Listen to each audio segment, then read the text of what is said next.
నేను విన్నాను, నేను ఉన్నాను అని చెప్పి ఈ వేదిక మీద నుంచి నేను మాటిస్తా ఉన్నాను. విన్నావు, చెప్పావు, ఆఖరికి రోడ్డున పడేశావు. ఆంధ్రప్రదేశ్ నిరుద్యోగులమైన మేము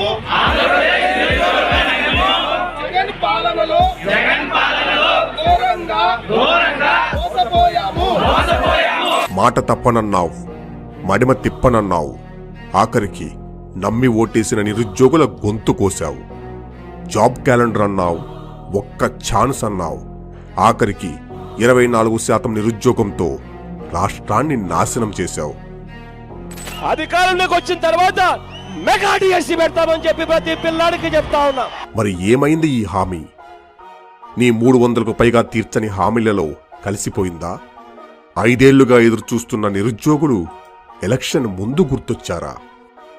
ఎన్నికలు 3 నెలల్లో ఉన్నాయంటే మాత్రం ఏం చేస్తాడు? అదిగో నోటిఫికేషన్ అంట.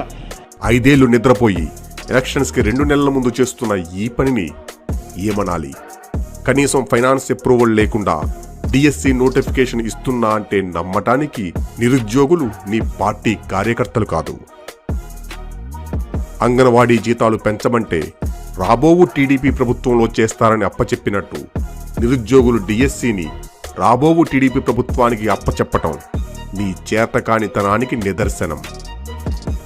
తన 5 ఏళ్ల పాలనలోనే డిఎస్సి ద్వారా 17,589 టీచర్ ఉద్యోగాలు కల్పించిన చంద్రబాబు గారు మాత్రమే రాష్ట్ర యువత ఆశయాల్ని నెరవేర్చగలరని నువ్వు తెలుసుకోవటం శుభపరిణామం.